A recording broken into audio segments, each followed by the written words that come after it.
Olá, eu sou a Carol Brasileiro e no vídeo de hoje, nessa aula do TT, eu vou te explicar como você, fono, pode fazer o manejo das mamas. Tem muito tempo que eu não falo sobre isso aqui e é super importante que a gente entenda e saiba, manejar as mamas das mulheres para que a gente tenha um atendimento assertivo de amamentação.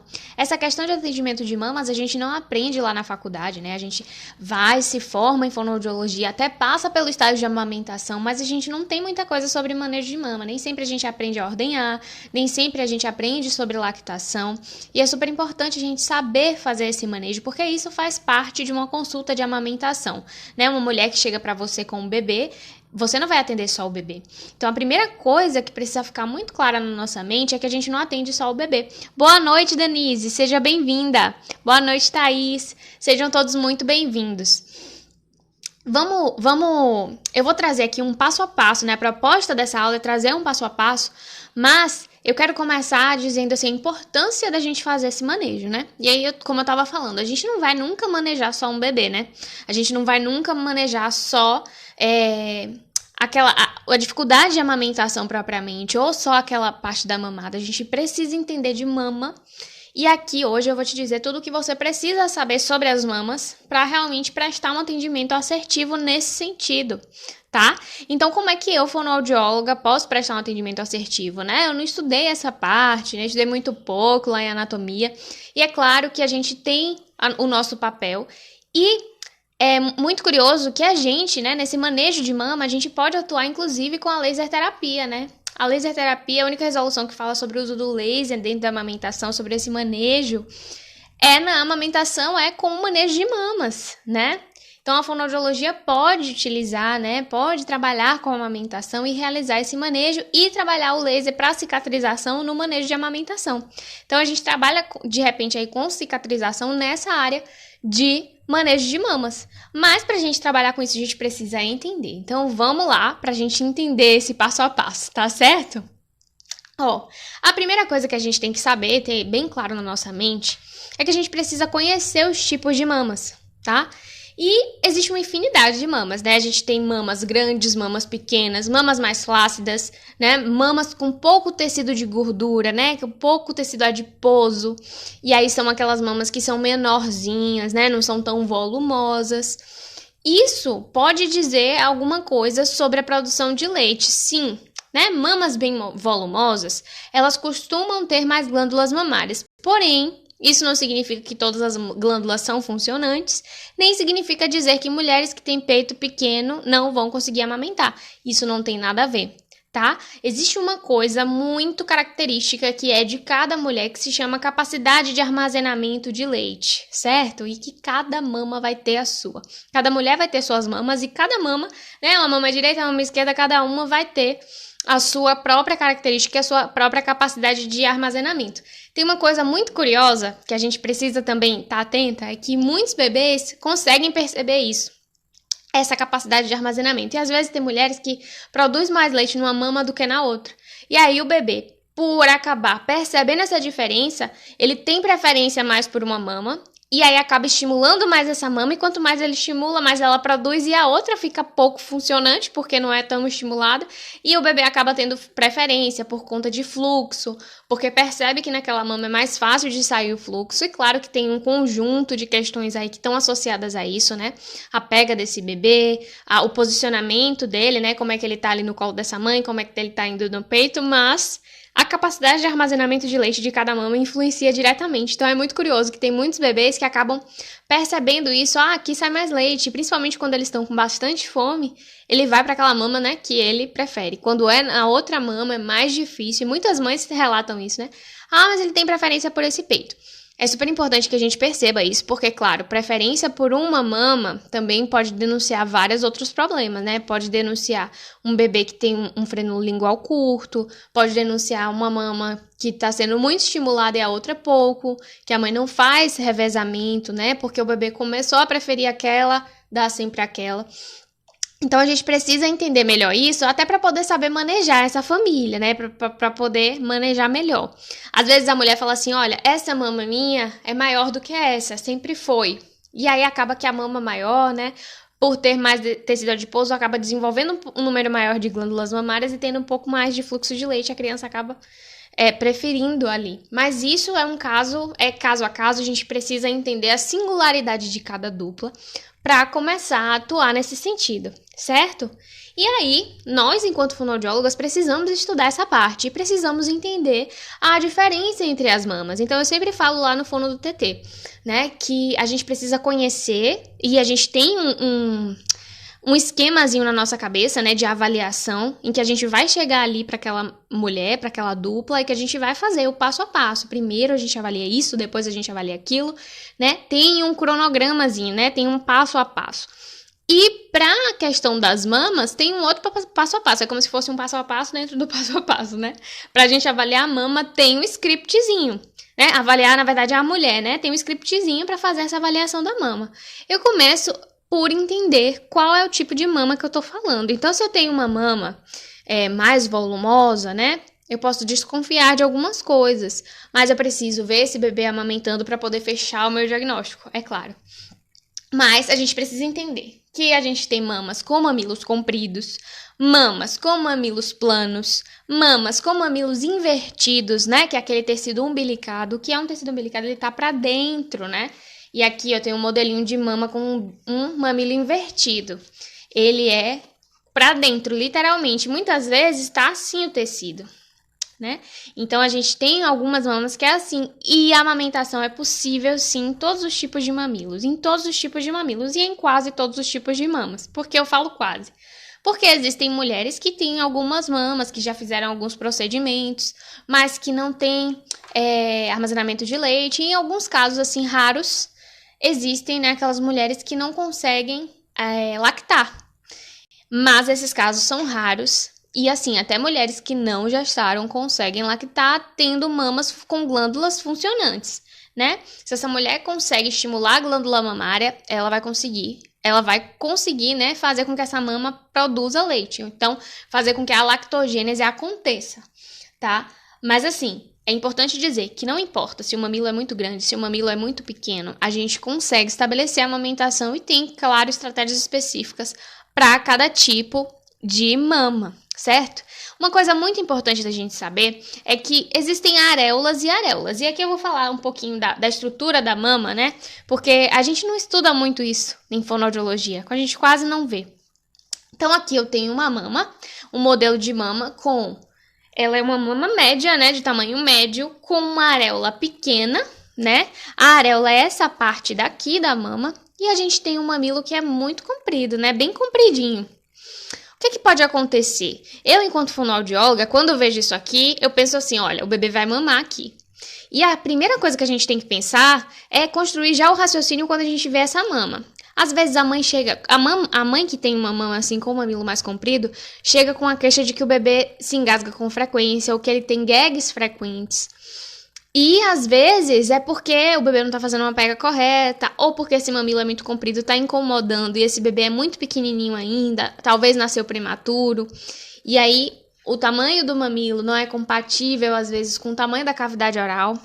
E aí a gente precisa saber, né, entender melhor como é que isso funciona, entender, né, de fisiologia e de dinâmica de amamentação, de sucção, pra gente entender como é que isso vai interferir aí na amamentação desse bebê. Mas aí a gente tem que entender, né, que tem esse tipo de mama e que aqui a gente tem o complexo mamilo-areolar, certo? Por que complexo mamilo-areolar? Porque o bebê, quando mama, ele não vai sugar só o bico, né? Ele tem que sugar o mamilo e ele tem que sugar boa parte da areola. Muito mais importante, inclusive, né, que ele mame a areola, que é importante que ele abocanhe a maior parte da areola do que propriamente o mamilo, né? Porque vai ter aqueles casos em que o mamilo, ele é pra dentro, que é o mamilo invertido, tá? Uma outra coisa importante da gente entender é que dentro de uma mama, né, a mama ela é cheia de ramificações, que são os ductos, né, mamários, onde são mangueirinhas que levam da glândula mamária o leite até o mamilo. Então tem esse caminho todo para fazer. Esses ductos, eles podem, em algum momento, né, se esse leite não tá saindo direito, a gente pode ter o caso de quê? De várias obstruções de ducto. O que é uma obstrução de ducto? É literalmente um ductozinho desse, né, uma mangueirinha dessa tá entupida. né? E aí o leite se entope, se fica parado ali, a gente não consegue fazer essa drenagem desse leite, o que que pode virar? Uma mastite. Literalmente pode inflamar, né? Fica realmente retido ali, a vascularização dessa região fica comprometida, inflama e vira mastite. Então é super importante a gente entender essa anatomia até pra gente saber como a gente vai intervir nesses casos.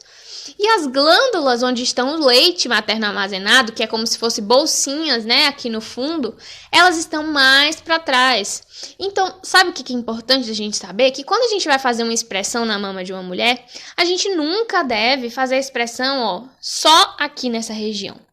O mais interessante é que a gente, ó, coloque os dedos mais um pouco, ligeiramente atrás da areola, faça uma pressãozinha para trás e expresse. Porque é mais atrás onde vai estar as glândulas mamárias, literalmente. Então, a gente vai estar fazendo a expressão em cima da glândula mamária. E existe uma técnica, né, que é bastante conhecida aí na amamentação, que é a técnica do sanduíche, que a gente, ó, aperta a mama dessa forma, em vários sentidos, mas é literalmente para a gente, ó, conseguir expressar em cima da glândula mamária. Tá? Então, quando você for ali orientar uma mãe, quando você for fazer a ordenha beira-leito, de repente, sempre lembre que a glândula mamária ela não tá aqui. Um outro erro, né, que às vezes acontece demais é o profissional ir lá e falar, olha mãe, vou te ensinar como fazer a ordenha. E aí, faz a massagem direitinho. E como é que faz a massagem, né? Vou explicar, gente, né? Técnica dos 3 dedos. Os 3 a 2 dedos, aí você vai fazendo, né? Massagens circulares, movimentos circulares ao redor da areola, todo ao redor. Pode fazer também na região, um pouco em cima, não tem problema. Sempre tenta... Se essa mama tá engurgitada, né? Tá cheia, você pode sempre trazer para trás. Por que trazer para trás? Para poder ir drenando e liberando, tá? Esses ductos. E aí, depois de fazer a massagem, o que acontece? Aí vai expressar. E na hora de expressar, ao invés de apertar sobre, né, a glândula, desliza sobre a mama. Faz esse movimento. E isso aqui, gente, além de não ser o melhor movimento para poder conseguir a extração de leite, é um movimento que vai ferir a pele da mulher. Porque a gente faz atrito sobre uma pele que está sensível. A gente tem sempre que lembrar que uma pele de uma mama é completamente sensível, né? É um tecido ali que aumentou de tamanho, né? Que precisou se alargar. Então, tem muitas mulheres que acabam desenvolvendo estrias, né, na mama, porque cresceu tanto e o tecido fica mais sensível, fica mais fino. E aí, a gente precisa ter realmente muito cuidado na hora de tocar nessa mulher, né? Sempre, gente, pedir licença para poder falar com essa mulher, nunca para poder tocar, né, na mama dessa mulher. Inclusive, vai ter pessoas que não se sentem confortável. E aí, é interessante que a gente saiba, né, dar autonomia para essa mãe, para que ela possa, a gente pode de repente ter um modelinho com a gente. Fala assim, ó, olha, eu posso fazer na sua mama, você me permite? Se você não se sentir confortável, eu tenho aqui, eu faço e você faz em você mesma. Entendeu? E a gente vai dando autonomia e isso é muito melhor, porque quando a gente não tiver com essa mulher, ela vai conseguir se virar sozinha, né? E esse é o objetivo. O objetivo na hora que a gente faz um atendimento de amamentação é dar autonomia para essa mulher conseguir se virar sozinha, para que ela consiga realmente fazer tudo que precisa ser feito, né, da melhor maneira possível. E a gente está ali para dar apoio, para orientar, né, para direcionar o caminho mais adequado. Obrigada, Thaís. Você também é maravilhosa. Você é uma fono do TT que arrasa. Então, é muito importante a gente entender essas questões, tá? E aí, entendidas, né, mais essa parte anatômica da mama, a gente precisa entender, então, como é a mamogênese, né? Que existe a mamogênese. O que é mamogênese, Carol? É o desenvolvimento da mama e o crescimento das glândulas mamárias. E o que isso tem a ver com o meu atendimento, né? Por que eu tenho que entender disso? Porque, gente, quando a gente vai lá estudar sobre lactação, sobre produção de leite, a gente vai entender que é nesse processo de crescimento da mama dessa mulher que muitas vezes vai justificar algumas alterações que podem ser apresentadas na clínica na hora que a gente for atender. Então, muitas vezes, a gente pode ter uma mulher ali que teve algum problema lá na puberdade, que suas mamas não se desenvolveram tão bem. E que aí já era acompanhada com a ginecologista, né? E a ginecologista já acompanhava e de repente diagnosticou uma hipoplasia mamária, né? O que é uma hipoplasia? São mamas que não se desenvolveram tão tanto assim, né? E que podem ser hipofuncionantes ou podem ter menos tecido mamário do que tecido, né, de glândula mamária do que uma mama com desenvolvimento típico, certo? Então, não significa também dizer que mamas hipoplásicas elas não vão conseguir amamentar. E é muito daí que vem o mito do peito pequeno, né, não tem leite suficiente. É muito dessa história de hipoplasia, a mulher tem dificuldade para amamentar. A mulher pode ter dificuldade para amamentar, mas é para isso também que existe a consulta em amamentação, né? O profissional especializado em amamentação, para poder direcionar as melhores estratégias para promover o aleitamento nesse caso. E em muitos casos, gente, na maioria dos casos, é possível manter o aleitamento materno exclusivo em seio materno nesses casos de hipoplasia. Porque aí a gente promove a amamentação para esse bebê, né? Às vezes ele não se sacia com uma mama só, mas com duas sim. Então, aí, na hora da mamada, ele vai solicitar os dois mamados, né, os dois peitos, mas ele vai conseguir se satisfazer.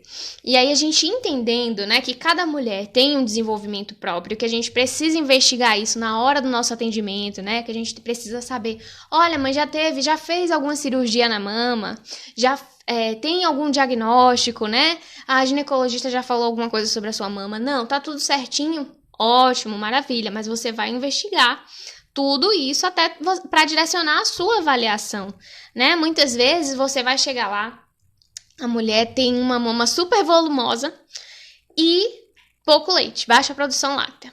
E aí você vai falar, meu Deus do céu, mas tem tanto tecido mamário aqui, né? Essa mama não é volumosa, tem tanta glândula mamária. E aí quando você vai colher a história, a mulher tem uma prótese, né? Ela botou silicone ali e de repente a técnica que ela fez lá para fazer o implante, né, a prótese, isso pode ter afetado aí, né, o seu tecido mamário. E aí depende muito desse tipo de cirurgia para a gente saber. Isso interferiu, né, no desenvolvimento da mama, no desenvolvimento da produção láctea, na lactogênese ou não? E aí, a gente vai ter um direcionamento. Então, assim, ó, a aparência, né? A aparência não vai dizer muita coisa. A gente precisa colher uma história bem colhida e entender de mamogênese. Entender que vai ter diversas coisas aí, inclusive do ponto de vista hormonal, que vai interferir no desenvolvimento dessas mamas, né? A gente tem 4 hormônios super importantes aí, responsáveis pelo desenvolvimento das mamas, certo? Que é o estrogênio, o estrogênio, a progesterona, a prolactina e a ocitocina. Quem trabalha com amamentação precisa ter isso aqui muito gravado na mente. Estrogênio, progesterona, ocitocina, prolactina, certo? E aí cada hormônio desse, ele vai ter um papel específico, né? Tanto do ponto de vista da amamentação, quanto do ponto de vista de desenvolvimento mamário. Então, a gente vai ter o estrogênio aí desenvolvendo os ductos, né, galactíferos, desenvolvendo os ductos, essas mangueirinhas aí responsáveis por levar o leite da glândula até o mamilo. A gente vai ter a progesterona que desenvolve os alvéolos mamários, né, que é a célula que faz o leite materno, né, que sintetiza o leite materno.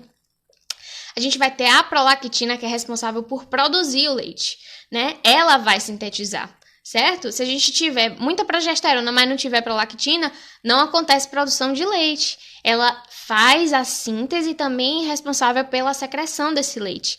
E a ocitocina, que é o últimozinho, eu sempre falo que é o último, né? A ocitocina, porque ela é responsável, quando o leite está pronto, aí o corpo aciona a ocitocina, fala, olha, o leite está pronto, preparado aqui para ser levado lá para o cliente.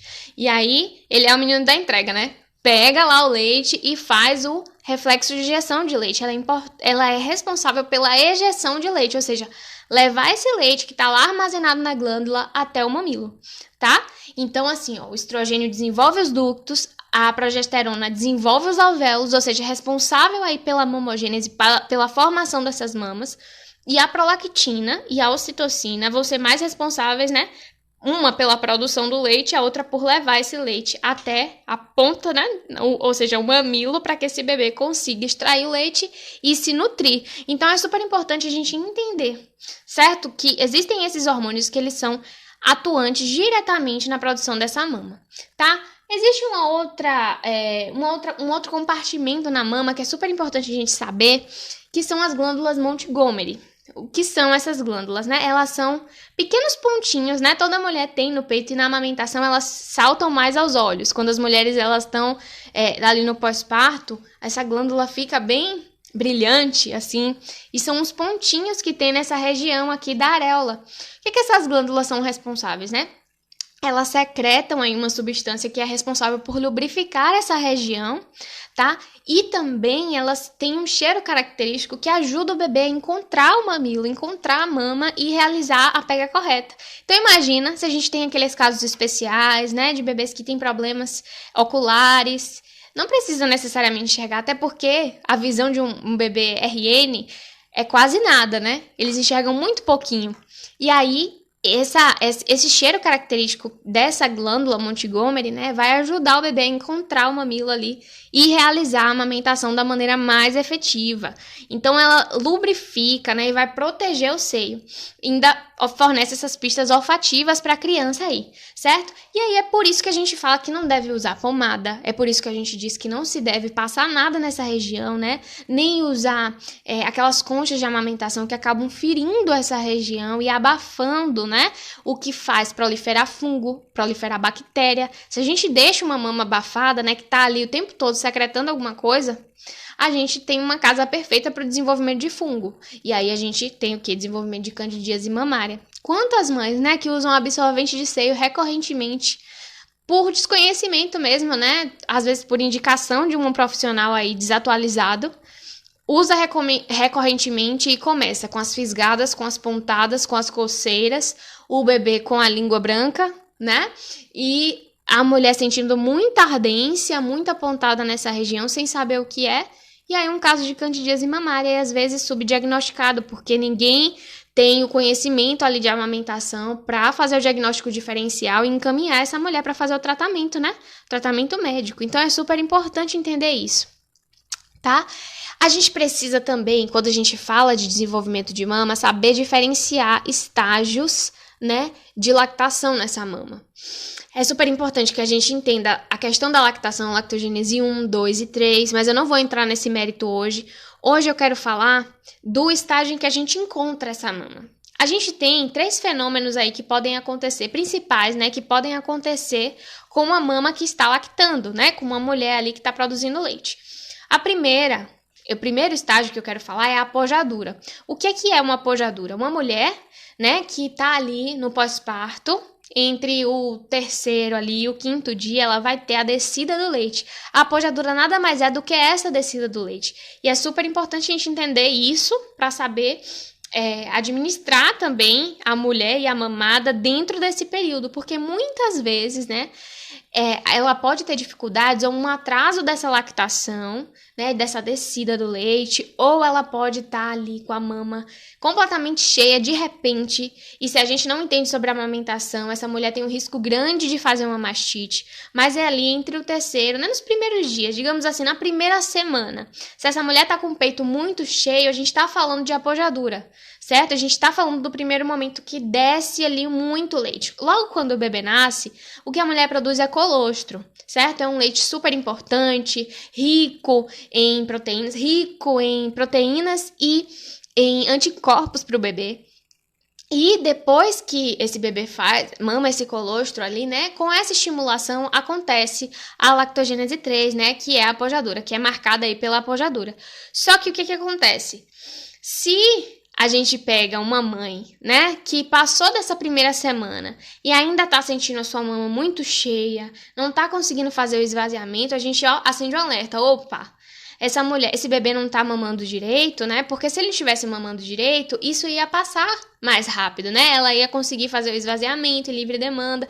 Mas se ela começa a engurgitar a mama tem ficado muito cheia e tem cada vez mais ficado dolorido, né? Ficado com calor local, a gente começa a desconfiar. Por quê? Aí a gente pode ter o engurgitamento mamário, que pode acontecer na fase da apojadura e pode acontecer fora da fase da apojadura. Mas é super importante entender que o engurgitamento é diferente da apojadura. A apojadura é esse momento de descida que é fisiológico, que faz parte mesmo do processo da lactação.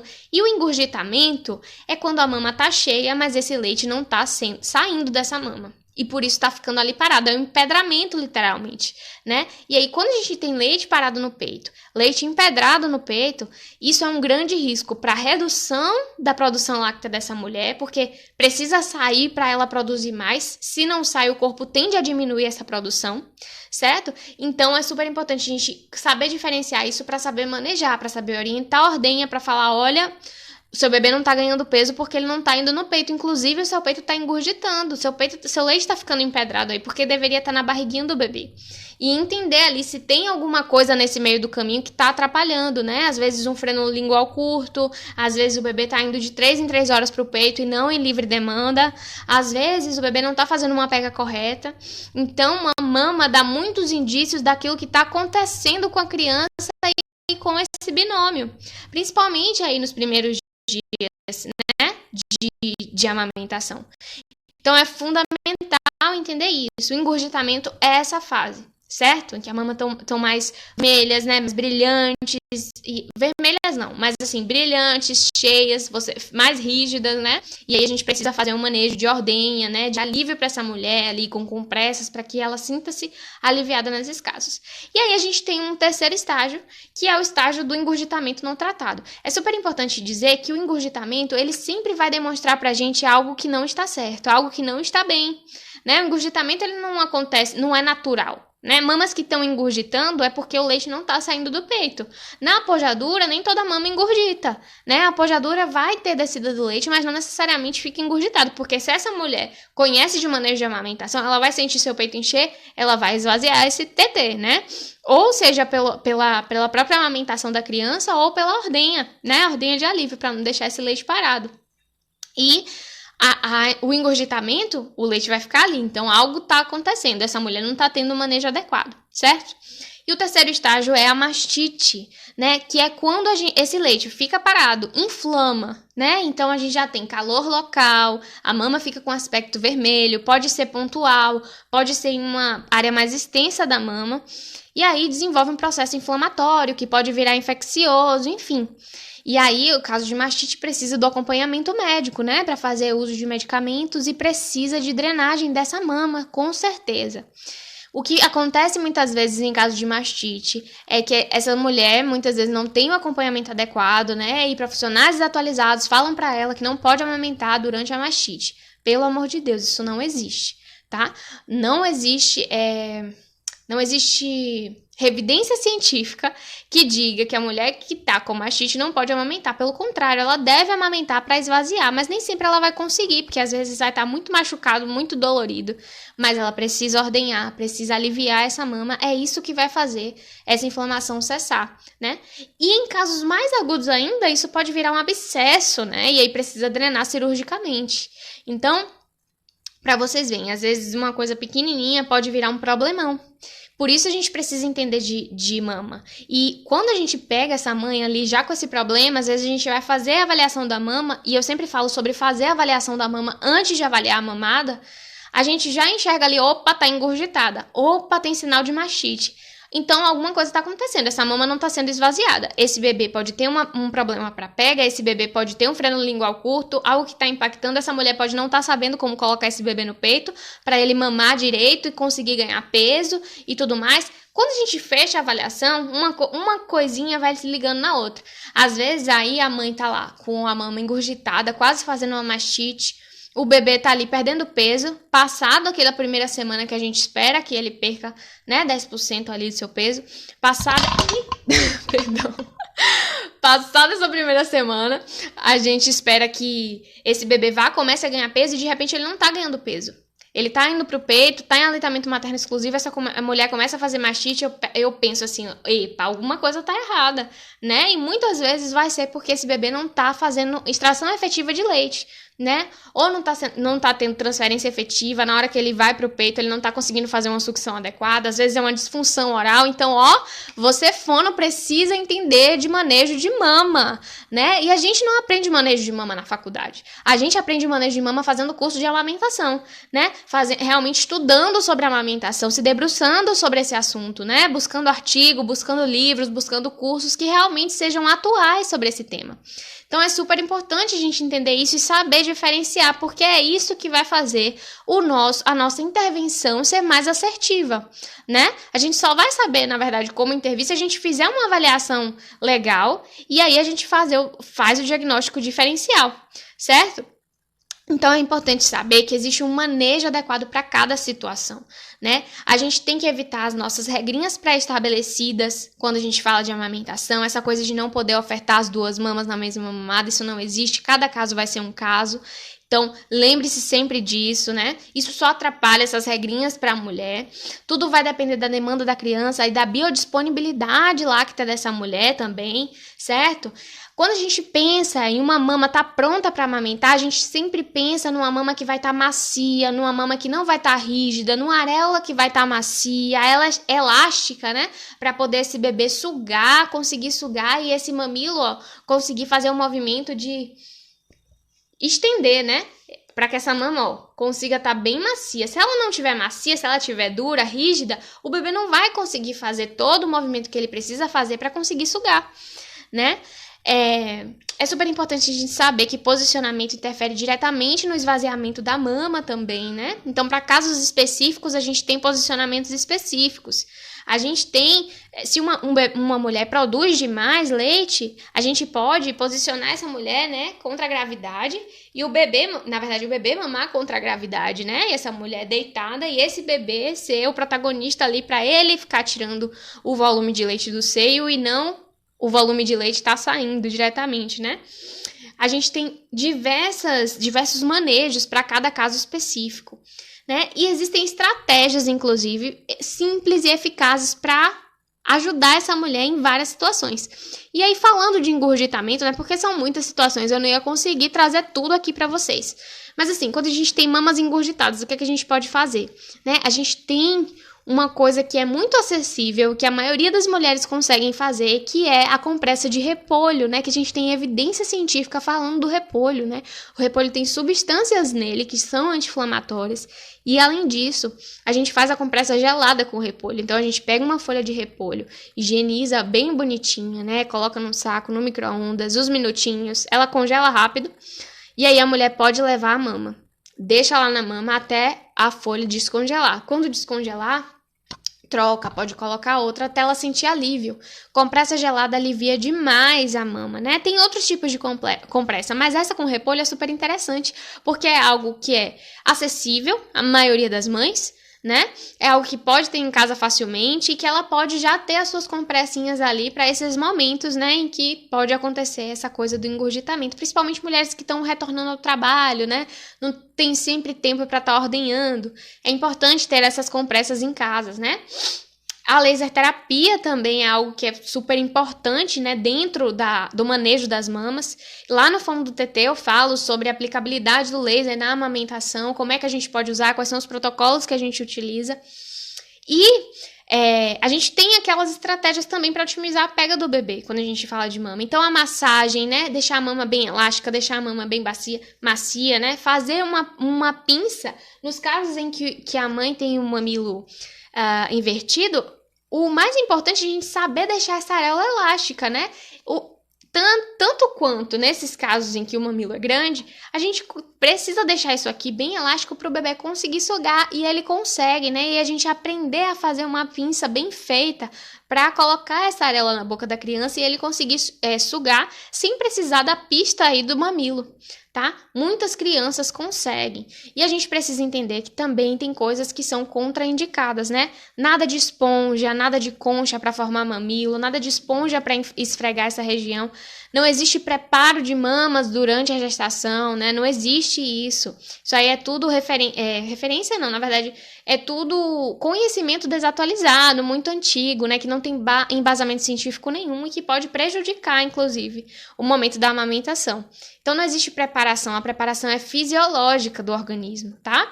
A mulher, quando ela vai começar a amamentar, ela precisa de orientação sobre a amamentação, de acompanhamento adequado de amamentação, certo? Então, eram essas questões, assim, principais que eu precisava trazer para vocês hoje. Quero agradecer a presença de vocês, dizer que até hoje, né, o Fono do TT tá disponível e que até hoje a gente teria lá o desconto de R$500. Por que eu tô falando que até hoje teria? Porque a gente vai estender esse desconto de R$500 até a sexta-feira. Por que eu tô falando isso, né? A gente teve aqui, ao longo dessa semana, né, algum problema no Instagram, a gente não sabe o que tá acontecendo, mas o nosso conteúdo tem sido muito pouco entregue. Então, seria injusto, né, a gente tá divulgando isso e não tá chegando para todas as pessoas, né? Pessoas que muitas vezes têm a vontade de fazer o fono do TT, quer entrar na turma, mas não ficou sabendo do desconto, não ficou sabendo aí de todos os bônus que teria. Então, a gente vai estender esse desconto até a sexta-feira. Se você tem interesse em participar do fono do TT, fique tranquila, tá? Que você vai conseguir adquirir com desconto. A gente já vai fazer essa mudança hoje no sistema para que tudo isso, né, esteja bem tranquilo para você conseguir. Ô, Thaís, obrigada pela aula, o curso Fono TT é incrível, é um diferencial os meus atendimentos de amamentação. Ai, Thaís, obrigada, ó, que testemunho lindo! Muito bom saber disso, né? Só quem faz o Fono TT realmente sabe, né? E é muito bom ouvir esse feedback das alunas, de dizer realmente de ver o quanto que isso faz a diferença na prática, né? Mas isso precisa de comprometimento de cada um, e isso é mérito seu, tá? Porque você é comprometida, né, com seus resultados e realmente pega, estuda. Não adianta fazer o Fono do TT e deixar ele lá. Tem que realmente, né, estudar, se dispor, e isso realmente amplia os nossos olhos, né? Depois que eu tive acesso a esse método, né? Depois que eu construí isso e consegui compilar isso na minha cabeça, ó, as coisas mudaram nos meus atendimentos. Legal, Thay. Eu sempre respondo, né?